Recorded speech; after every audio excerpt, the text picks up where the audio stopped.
general public. Now you've paid a couple of pennies to come and watch David's execution, and you're really excited. Usually, you just go and see someone being hung, maybe beheaded if you're really lucky. This is far more exciting. So let's hear some excitement from you guys. Hello. Oh, come on, more excited than that. Woo! Woo! Hello. Okay, sorry, we've got a very uninterested crowd today. Okay, now I'm going to be the executioner. The first thing I'm going to do is I'm going to put a rope around our traitor's neck. Now I'm going to attach that rope to a beam behind him, and then I'm going to attach it to kind of a winding mechanism. And I'm going to start winding it up so you're being pulled up against the beam. This is some neck clutching, eye popping. Very, very good. Okay, fantastic. Now, David here is just about thinking he can't take any more of this. He's just about to lose consciousness, maybe even die, when the executioner takes his sword and chops him down. So you've thought very good. Okay, so David's lying there on the ground and he's thinking, maybe that's it. Maybe they're not going to do anything else to me. But no, the fun for you guys has just begun. Because the next thing the executioner does is he pulls our traitor up. Stand up. Fantastic. Okay, he takes his sword again. He chops off the traitor's genitals and burns them in front of his face. Yeah, you might be looking more worried than that, I think. Okay, the next thing the executioner does, he takes his sword again. He chops open the traitor's belly, starts pulling out his intestines and burning those in front of his face. Now, hopefully you're dead by this point. Most people were dead by this point, but a few weren't. A few were just about still hanging on, maybe even still conscious.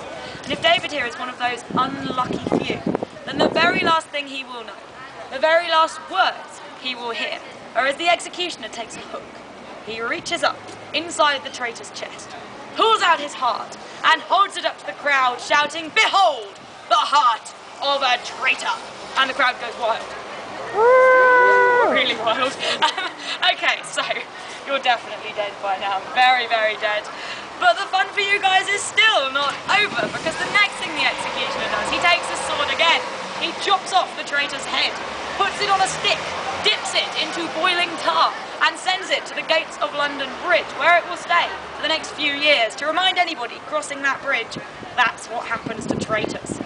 Now the next thing the executioner does, he takes his sword again, he chops the rest of the traitor's body into 4 quarters, he puts those 4 quarters onto bits of rope, dips them into boiling tar, and sends them to the 4 corners of London, where they're hung over the city walls to remind anybody entering the city as their small boy, 8 years old, walking through those city gates, is going to look up, see a bit of David's arm or leg, and is going to realise that growing up to be a traitor is probably a bad idea. Now, you've been nicely distributed. Sit back down. My lanyard back. Thank you. Very good. Okay, round of applause for our traitor then. Fantastic. Alright, so, our conspirators, they know what fate is waiting for them and they are not looking forward to it. Half of them are sent to a site next to St. Paul's Cathedral to be executed. The other half are brought here, to this square right behind me. And Guy Fawkes is one of those to be brought to this site. Now, Guy Fawkes, remember, has been through 3 days more torture than everybody else.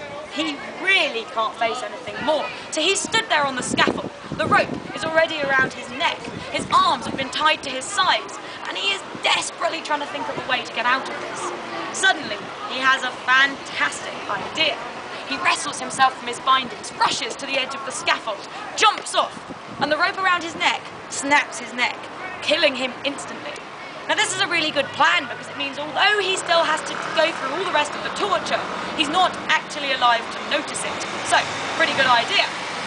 Now one of the other conspirators, a man named Robert Keyes, he watches Guy Fawkes do this and he thinks, that's quite a good idea. I don't really want to go through with this either. So he does the same thing, wrestles himself from his bindings, rushes to the edge of the scaffold, jumps off and lands on the ground. Because the rope had snapped, rather than his neck. Now, the executioner stood up there on the scaffold, takes a look at Keyes, lying down there, looking a bit disappointed, and says, well, we don't have any more rope, so just move him on to the next bit. So Keyes then has to go through all the rest of the torture without even being a little bit unconscious first to take the edge off. Not such a good idea after all. Now this horrible, disgusting, gruesome story is told to every British school child when they start school, aged about 5. And we also like to celebrate the fact that there are no more traitors here in Britain. What we do is every year, on the 5th of November, we let off some fireworks, we drink some beers, eat some hot dogs, and then we build a massive bonfire. We make a model of Guy Fawkes, we put him on top, and we set fire to him. It's great.